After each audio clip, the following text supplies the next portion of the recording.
बच्चों हम class 10th में भूगोल पढ़ेंगे आज से। और भूगोल जो है हमारे लिए बहुत महत्वपूर्ण है।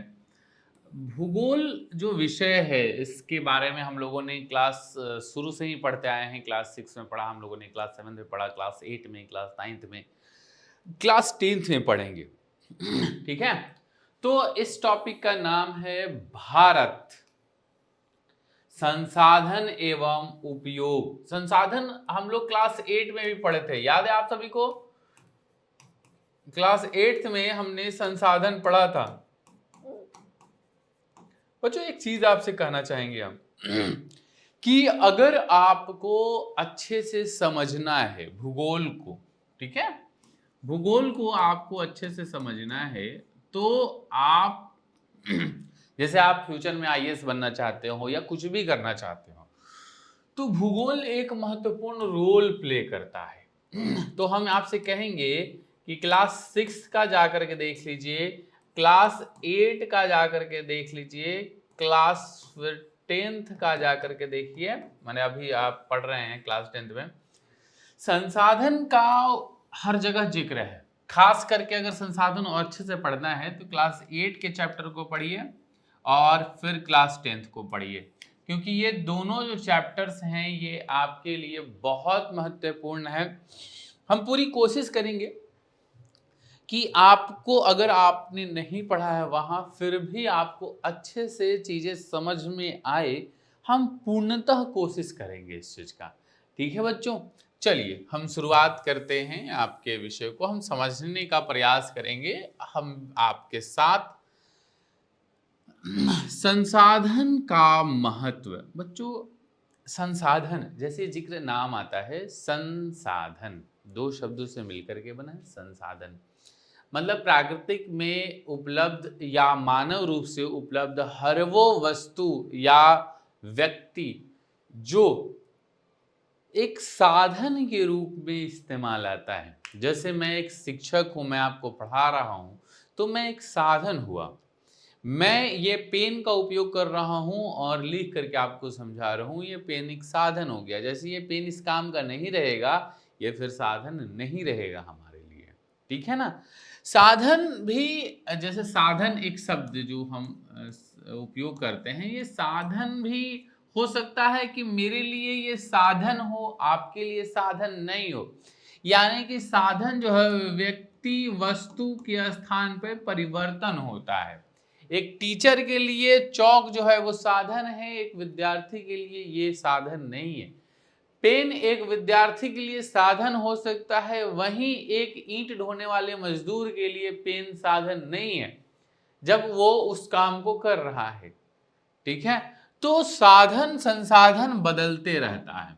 चलिए, अपने जीवन में अनेक वस्तुओं का हम उपयोग करते हैं। उपयोग में आने वाली ये सभी वस्तुएं संसाधन है। जीवन में अनेक वस्तुओं का उपयोग करते हैं। सुबह से उठते ही हम संसाधन की शुरुआत करते देते हैं। सुबह से उठते ही हम संसाधन जो है अपने जीवन में हम उसे उपयोग में लाना शुरू कर देते हैं, चाहे वो पानी पीने को लेकर के है या लोटा लेकर जाने से लेकर के सारी चीजों में संसाधन लगा हुआ है। एक इंसान को दूसरे इंसान से जब बातें करते हैं, एक इंसान भी एक संसाधन है। संसाधन भौतिक और जैविक दोनों हो सकता है। बिल्कुल, संसाधन जैविक का मतलब होता है वो वस्तु या व्यक्ति जिसमें कि जीव विद्यमान होता है, जैविक संसाधन। जहां तक एक और भूमि, मृदा, जल, खनिज जैसे भौतिक पदार्थ मानवीय आकांक्षाओं की पूर्ति में सहायक होकर संसाधन बन जाता है। क्या क्या? प्राकृतिक रूप से उपलब्ध है भूमि, मृदा, जल, खनिज, ये सभी भौतिक पदार्थ है। बच्चों क्या है ये? भौतिक पदार्थ। भौतिक पदार्थ क्या होता है?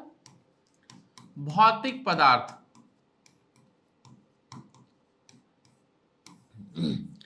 वैसा पदार्थ जिसे हम अपनी ज्ञानेंद्रियों के द्वारा छू सकते हैं, उसका आकार होता है, उसके रूप होते हैं, उसे भौतिक वस्तुएं कहते हैं। जैसे पहाड़, पठार, चट्टान, जल, सारे भौतिक वस्तुएं हैं। ठीक है, तो भौतिक वस्तुएं हैं। मानवीय आकांक्षाओं की पूर्ति में सभी संसाधन बन जाते हैं। वहीं दूसरी ओर जैविक पदार्थ, ध्यान से समझिएगा, जैसे वनस्पति, वन्य जीव, जलीय जीव, मानवीय जीवन, सभी सुखमय बनाने में सभी कार्यगर होते हैं। जैविक पदार्थ कौन कौन से हैं? वनस्पति, वन्य जीव और जलीय जीव, मानव जीव, जितने भी जीव हैं, जल प्राणी है, एक मानव भी एक संसाधन है, एक गाय भैंस भी संसाधन है। ठीक है, वनस्पति पेड़ पौधे भी संसाधन है, आम का लकड़ी, अमरूद का लकड़ी, आम का पेड़, बरगद का पेड़, पीपल का पेड़, सभी जो हैं वो संसाधन है। घास संसाधन है, धान संसाधन है, गेहूं संसाधन है, ये सभी जो है वो एक प्रकार का संसाधन है और इसका उपयोग मानवीय जीवन के लिए उपयोग किया जाता है ताकि इनका जीवन सुखमय हो। ठीक है, सुखमय हो। उपरोक्त भौतिक और जैविक दोनों तकनीक के सहारे, ध्यान से समझिएगा, अगला पैराग्राफ, उपरोक्त भौतिक एवं जैविक दोनों पदार्थ तकनीक के सहारे ही जीवन उपयोगी हो सकता है। बिल्कुल सही है। देखिए, धान, मान लेते हैं कि हमारे पास धान का पौधा है। अगर हम धान को काटेंगे ही नहीं, धान को हम छीलेंगे नहीं, तो चावल कहां से खाएंगे? अगर चावल बनाएंगे नहीं, अर्थात कहने का है कि भौतिक एवं जैविक संसाधन दोनों तकनीक के सहारे ही जीवन उपयोगी हो सकता है। मशीनों से, थ्रेसर से हम काटते हैं, चाकू से काटते हैं, फसुआ से काटते हैं, ठीक है, सभी से काट करके बनाते हैं। मान लेते हैं भौतिक संसाधनों में पहाड़ है, तो पहाड़ को तोड़ोगे कैसे? हाथ से तोड़ोगे नहीं ना, तो उसके लिए तकनीक की सहारा ली जाती है। ठीक है, अनादि काल से ही, बहुत पहले समय से है, अरण्यों में वनस्पति और वन्य जीव उपलब्ध थे। अरण्य मतलब होता है बच्चों बसा हुआ जगह या जंगल या सुंदर जगह, अरण्य मतलब। ठीक है, ठीक है, अरण्यों में वनस्पति और वन्य जीव उपलब्ध थे। अगला है, जलाशय एवं सागरों में जलीय जीव लाखों वर्ष पूर्व से विचरण करते रहे हैं। ठीक है, सागरों में, जलाशयों में ये घूमते फिरते रहते हैं। कौन? जलीय जीव, मछलियां। मछलियां तो उसी में घूमेगी। ठीक है, सदियों से ही कोयला, पेट्रोलियम और अन्य खनिज पृथ्वी के गर्भ में पड़ा हुआ था। हम लोग सभी लोग जानते हैं कि जो कोयला है वो नीचे से निकलता है। बच्चों पता है आपको, झरिया में कोयला के बहुत बड़ा खदान है। झरिया में, झरिया आप कभी जाइएगा, वहां पर बहुत जमीन के अंदर जाते हैं लोग, वहां से कोयला खान निकालते हैं, झरिया में कोयला। ठीक है, तो बिहार में है, धनबाद में भी है, आपके बगल में। ठीक है, पेट्रोलियम बच्चों, पेट्रोलियम वही चीज है, पेट्रोलियम कच्चे पदार्थों को कहते हैं जिससे कि पेट्रोलियम का मतलब पेट्रोल नहीं, ठीक है ना, पेट्रोलियम का मतलब पेट्रोल नहीं, पेट्रोलियम का मतलब petrol, diesel, petrol, diesel, kerosene, उसके बाद फिर सारी चीजें जितने भी पेट्रोलियम से प्राप्त होते हैं। आपको पता है पेट्रोलियम से प्राप्त होने वाली चीजों में क्या है? जो लिपस्टिक महिलाएं लगाती है ना, वो भी पेट्रोलियम से निकलता है। और अन्य खनिज पृथ्वी के गर्भ में पड़ा हुआ, ये सभी पेट्रोलियम जो है आप देखते होंगे कहीं कहीं। अच्छा बच्चों, ये बताओ हमें, पेट्रोलियम जैसे जो पेट्रोल के काम जो होते हैं वो दो प्रकार के होते हैं। एक होता है, हम देखते हैं भारत में कि इंडियन ऑयल है, और एक होता है भारत पेट्रोलियम। ये दोनों आजू बाजू में आपको दिख जाएगा। क्या आपको इसमें अंतर पता है? ठीक है, आंसर नहीं पता है, मैंने अपने चैनल पे शॉर्ट्स में बताए हैं, उसे जाकर के देखिए। ठीक है, चलिए जी, लाखों वर्ष पूर्व से विचरण करते रहे, सदियों से ही कोयला, पेट्रोलियम और अन्य खनिज पृथ्वी के गर्भ में पड़ा हुआ था, किंतु उस समय के आदि मानव के पास ज्ञान नहीं था, तकनीक नहीं था बच्चों। ठीक है, कि हमें पेट्रोलियम कैसे निकाला जाए। जैसे बहुत सारी चीज़ें आज, जैसे आज हम हाइड्रोजन पे चला रहे हैं, मोटरसाइकिल हम पानी पे चला रहे हैं, हम जहाज बना दिए हैं, हेलीकॉप्टर बना दिए हैं। तो पहले तकनीक का ज्ञान था नहीं, और ये धीरे धीरे विकसित हुआ है। धीरे धीरे जनसंख्या एवं आवश्यकताओं में वृद्धि होती गई। आवश्यकता ही आविष्कार की जननी है बच्चों। जैसे जैसे आवश्यकता बढ़ता है, आविष्कार वैसे वैसे होते जाता है, और विकास भी वैसे ही होता है। ठीक है, इस वृद्धि ने मानव के ज्ञानार्जन की दर में त्वरित वृद्धि की, अचानक से बहुत ज्यादा वृद्धि हुई। इतना ही नहीं, मानव तकनीक को पाकर ज्ञानी मानव बन गया। ठीक है, मानव प्लस तकनीक, तकनीक मिलकर के क्या बन गया? ज्ञानी मानव। ठीक है, तकनीक या ज्ञान में लिख दीजिए यहां, ज्ञान, तो क्या बन गया ये? ज्ञानी मानव। ठीक है, पर्यावरण में उपलब्ध पदार्थों का जनप्रिय तकनीक के सहारे जीवन को सुलभ सुखमय बना दिया गया। पहले बच्चों बहुत सारे लोग मिट्टी काटते थे, आज जेसीबी आता है, टिंक्स काट लेता है। ठीक है, जेसीबी इंडिया की कंपनी नहीं है बच्चों, पता है आपको। तो ये सारी चीजें होता है, जीवन को सुखमय बनाने में मानव सक्षम हो गया जब पर्यावरण में मानव द्वारा जनप्रिय तकनीक का प्रयोग होता है, तब सभ्यता विकसित होती है। सभ्यता बहुत बड़ा लाइन है बच्चों, ठीक है ना। सभ्यता, सिविलाइजेशन, सभ्यता विकसित होती है। आगे देखते हैं इसमें। सभ्यता का मतलब होता है, देखिए, जब, ध्यान समझिएगा, सभ्यता विकसित कब होता है? जब पर्यावरण में मानव द्वारा जनप्रिय तकनीक का प्रयोग होता है, तब सभ्यता विकसित होती है।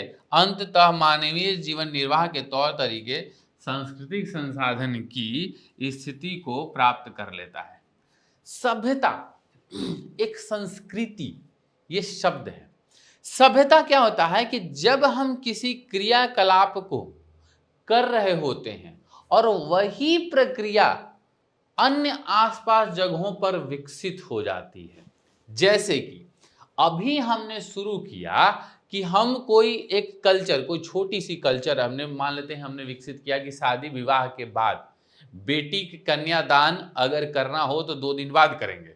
ये मैंने कल्चर विकसित किया, ठीक है, और वही कल्चर आसपास में विकसित हो गया, तो हम उसी चीज को धीरे धीरे विकसित करके सभ्यता होगा।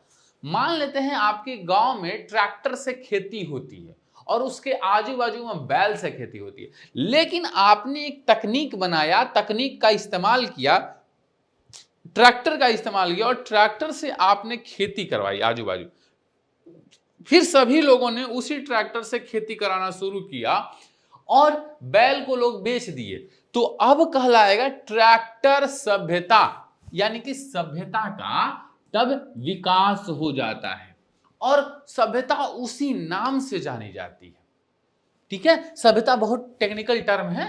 जैसे सिंधु घाटी सभ्यता, इतिहास वाले सर आपको बताए होंगे सिंधु घाटी सभ्यता।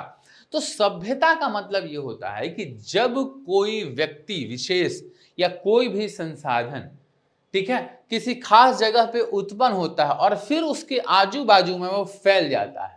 ठीक है, जैसे आप मान लेते हैं पटना के रहने वाले हैं, तो विक्रम, बिहटा, नवादा, नालंदा, ये आसपास में अगर पटना का कोई कल्चर विकसित हो गया है तो उसे कहेंगे पटना का सभ्यता। ठीक है, लौंडा नाच, अगर आप राजस्थान में भी लौंडा नाच नचवा रहे हैं तो कहेंगे ना बिहार का लौंडा नाच है। आप सुनेंगे जाकर के पंजाब में तो कहेगा ना आपको कि देखो ये भोजपुरिया यहाँ सुन रहे, यानी कि बिहारी है। यानी कि वो जो बिहारी एक कल्चर विकसित हो गया, बिहारी एक सभ्यता विकसित हो गया। ठीक है, तो सिंधु घाटी सभ्यता थी। आगे चलेंगे हम लोग। अंततः मानवीय जीवन निर्वाह के तौर तरीके सांस्कृतिक संसाधन की स्थिति को प्राप्त कर लेता है। ठीक है, तो संसाधन और तमाम चीजों को स्थापित कर लेता है, ये विकसित कर लेता है। आगे चले हम लोग। वस्तुतः अगला है, वस्तुतः संसाधन का अर्थ बहुत ही व्यापक है। यहां प्रसिद्ध भूगोलविद जेम्स मैन, ठीक है ना, इसमें स्पष्ट नहीं दिख रहा है, जिम्मरमैन, ठीक है ना, इनका नाम है जिम्मरमैन, ने कहा है कि संसाधन होते नहीं बनते हैं। बहुत अच्छा लाइन है बच्चों, संसाधन होते नहीं हैं, होते नहीं हैं, नहीं हैं, बनते हैं। जिम्मरमैन जो हैं ये भूगोलवेत्ता हैं, इन्होंने कहा है कि संसाधन होते नहीं, संसाधन बनते हैं। इसका मतलब ये है कि जैसे मैंने आपको कहा कि संसाधन हो सकता है कि जो संसाधन हमारे लिए संसाधन दिख रहा हो वो आपके लिए संसाधन नहीं है, तो आप इसको संसाधन बना सकते हो। बहुत से लोगों ने कचड़े को भी एक संसाधन लिया और कचड़े को रिसाइकिल कर लिया, तो उसे भी संसाधन बना लिए।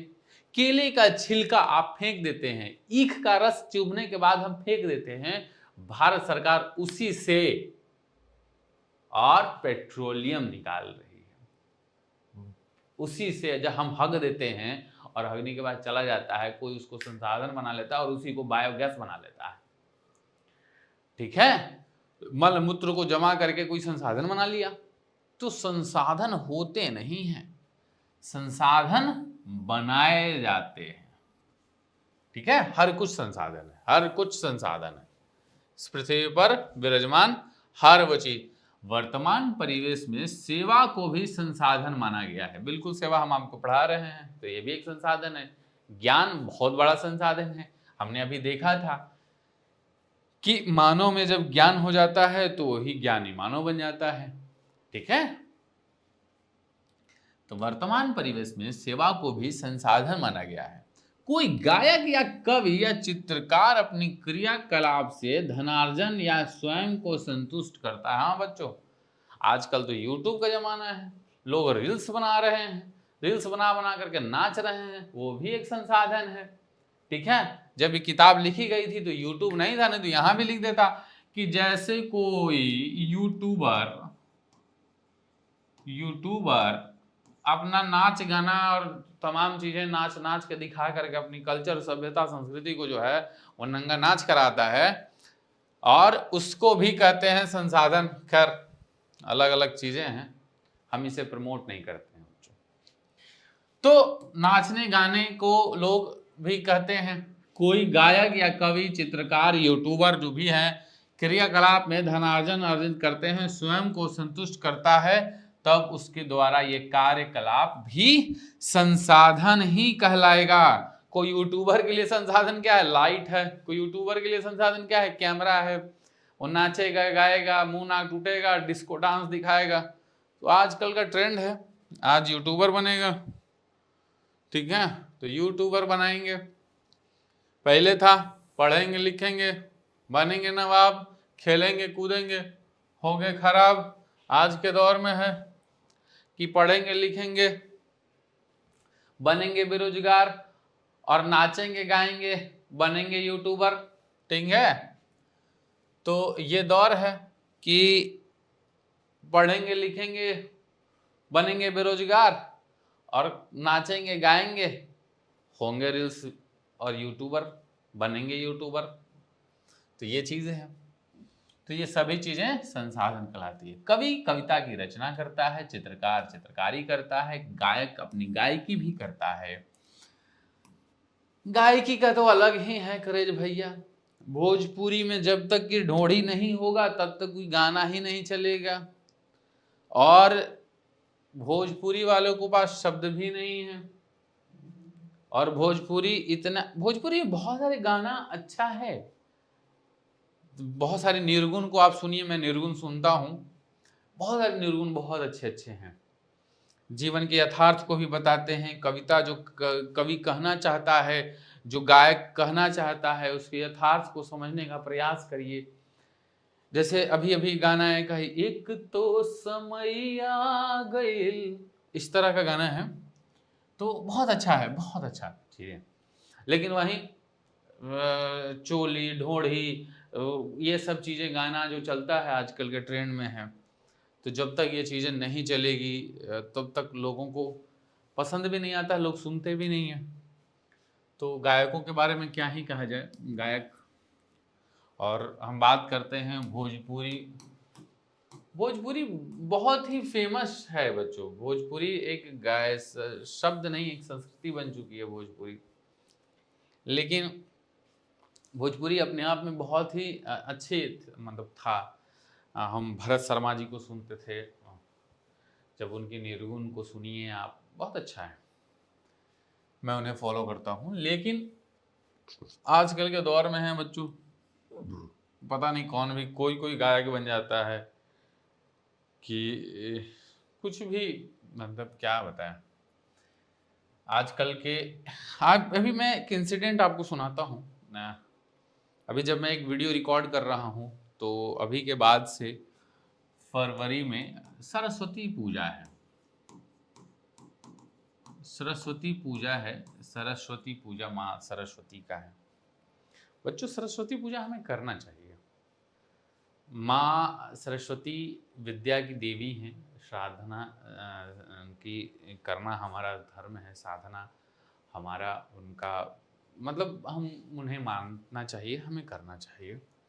मैं रास्ते से अपने गांव से लौट रहा था, एक विद्यार्थी हमसे मिला। एक छोटे छोटे बच्चों का 3-4 समूह हमारे पास आया और चंदा के लिए आए। चंदा के लिए आए, कोई ये बहुत बड़ी चीज़ नहीं है चंदा। लेकिन मैंने उनसे प्रश्न पूछा। वो विद्यार्थी जो है वो क्लास 12 का अपने आप को बताया, और वो चंदा के लिए मेरे पास आया। मैंने उससे पूछा कि किससे कौन से क्लास में पढ़ते हो, तो उसने हमसे कहा कि 12 में। तो मैंने कहा कि हम तुम्हें चंदा एक शर्त पे देंगे, अगर तुम हमारे प्रश्नों का जवाब देती हो। तो मैंने उससे पूछा किस चीज़ की तैयारी करते हो, तो मैंने कहा आईआईटी। उसने कहा आईआईटी की तैयारी करता है।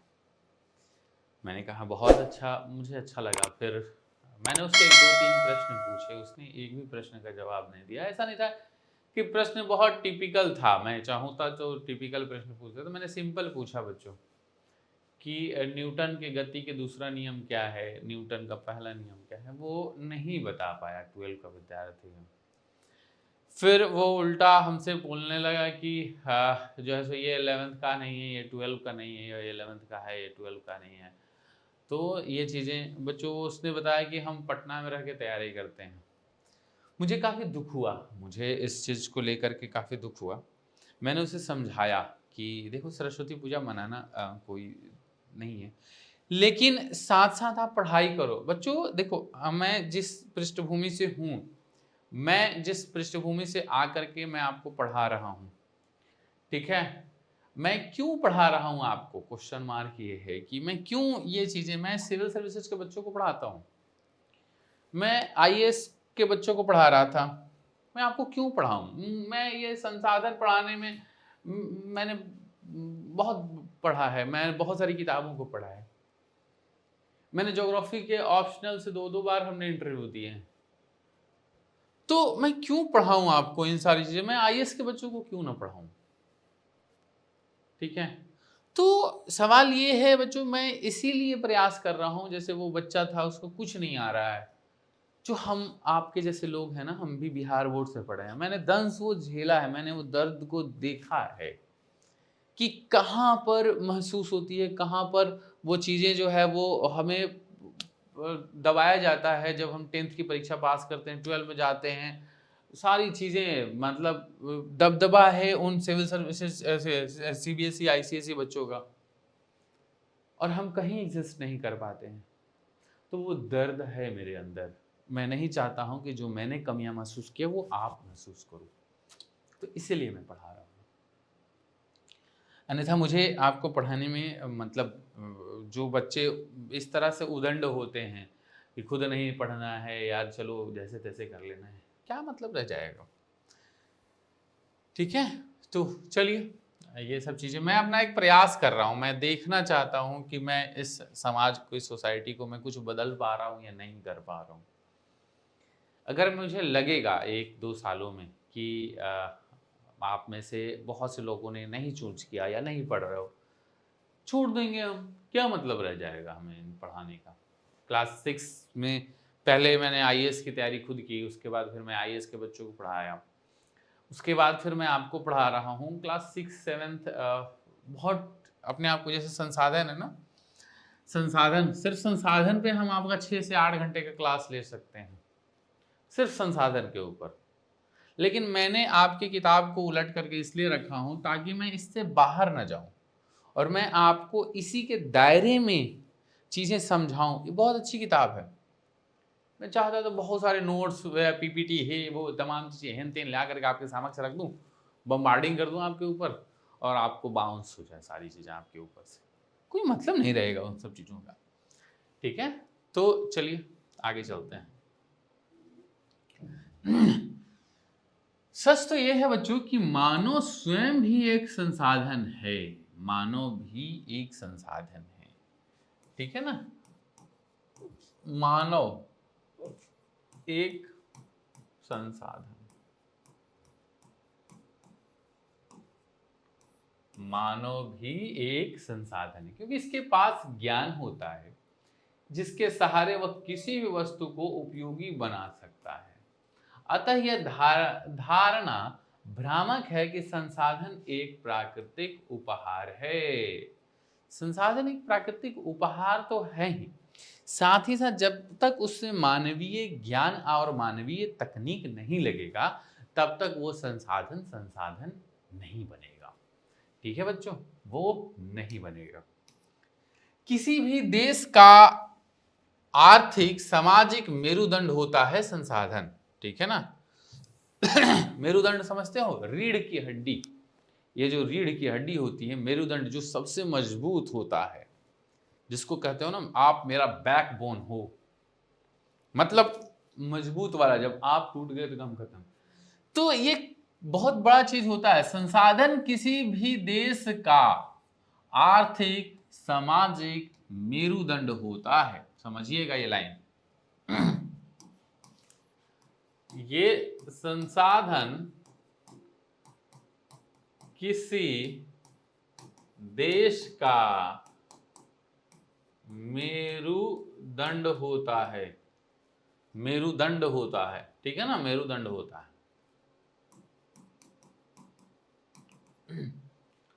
संसाधन विभिन्न राष्ट्र अंतर्राष्ट्रीय दौड़ में पिछड़ जाते हैं।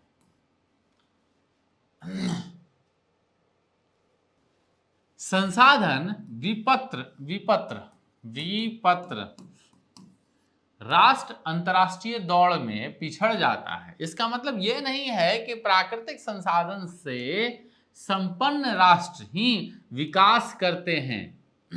ध्यान से, हम बिहार को कहते हैं जब झारखंड अलग हुआ था कि अब बटल झारखंड अब का खैबर शकरखंड। तो इसका मतलब ये नहीं है बच्चों कि प्राकृतिक संसाधन जिसके पास है वो राष्ट्र संपन्न नहीं है। जापान एक ऐसा देश है जो प्राकृतिक संसाधन में अत्यंत विपन्न है, यानी कम है, वहां पर कम है, न के बराबर है, किंतु इसके मानवीय संसाधन इतने अच्छे हैं, तकनीकी दृष्टि से इसने सब सबल है कि यह देश उपलब्ध सभी पदार्थों का विवेकपूर्ण उपयोग कर विकसित देशों की श्रेणी में आज खड़ा हो चुका है। यानी कि अगर प्राकृतिक संसाधन नहीं भी है तो मानव संसाधन इतना स्ट्रांग है। जैसे मान लेते हैं किसी के घर के जमीन बहुत ज्यादा है, तो क्या वही राजा बनेगा? कोई पढ़ लिख गया तो उससे ज्यादा जमीन खरीद लेगा। जापान भी वही है। जरूरी नहीं है कि उसके पास जमीन जायदाद खूब हो, खूब जो है सो हीरे जवाहरात, राजा महाराज सोना चांदी रख दिए गए हों, वैसा ही हो। नहीं, वैसा नहीं है। अगर किसी में क्षमता है तो वो पढ़ लिख करने के मतलब क्या है कि एक मानव है और उसमें ज्ञान जुड़ गया तो वो बन गया मानवीय ज्ञान, और उससे उसको बड़ी बड़ी नौकरियां, तकनीक हासिल हो जाएगी, प्राइवेट कंपनियों में काम करेगा, सरकारी नौकरी को लग जाएगी, आईएएस बन जाएगा। ठीक है। तो जापान भी एक ऐसा ही देश है। विकास में भौतिक एवं जैविक संसाधन के साथ साथ मानवीय संसाधन की बहुत भूमिका होती है। विविध संसाधनों के मध्य मानव नियंत्रक की स्थिति में रहता है, जो पर्यावरण में उपलब्ध पदार्थ, प्रौद्योगिकी, जिसे तकनीक कहते हैं, हम संस्थाओं के बीच अंतर संबंध स्थापित करता है, जिससे पर्यावरण के पदार्थ उपयोगी बन जाते हैं। ठीक है, इस मैप को समझने का प्रयास करेंगे।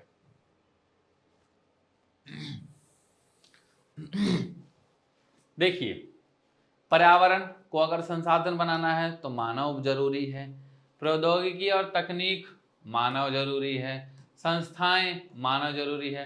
तो जब सभी चीजें मिलती है तो ये मानव का पर्यावरण, प्रौद्योगिकी एवं संस्थाओं का ये संबंध है कि पर्यावरण में उपलब्ध चीज जब तकनीक लगता है और संस्थान की अपनी भूमिका होती है तो मानव एक संसाधन बन जाता है। मानव का संसाधन। ठीक है, जैसे अब हमको मकान बनाना है तो क्या क्या चाहिए? पर्यावरण में उपलब्ध गिट्टी बालू चाहिए, तकनीक के लिए हमारे पास मिक्सचर मिलाने वाला चाहिए, कोई संस्थाएं चाहिए जिसके लोग बहुत सारे लोग काम करते हो, और फिर मानव का ज्ञान चाहिए, और तब जाकर बनेगा बड़ा बड़ा मकान। ठीक है, तो इस तरीके के बच्चों चीजें बनता है, होता है। अगले क्लास में हम लोग पढ़ेंगे, क्या पढ़ेंगे अगले क्लास में? संसाधनों का वर्गीकरण। आप सभी एक बार इसे रीडिंग डाल लीजिएगा, पॉइंट को नोट कर लीजिएगा, समझने का प्रयास करिएगा। हमें समझना है, हमें जीवन को जीना है, हमें भूगोल को जीना है। कोई भी चीज मत रटो बच्चों, ठीक है? कोई भी चीज मत रटो, आप रटना नहीं है कोई भी चीज। ठीक है, मिलते हैं फिर अगले क्लास में हम लोग संसाधनों के वर्गीकरण के साथ।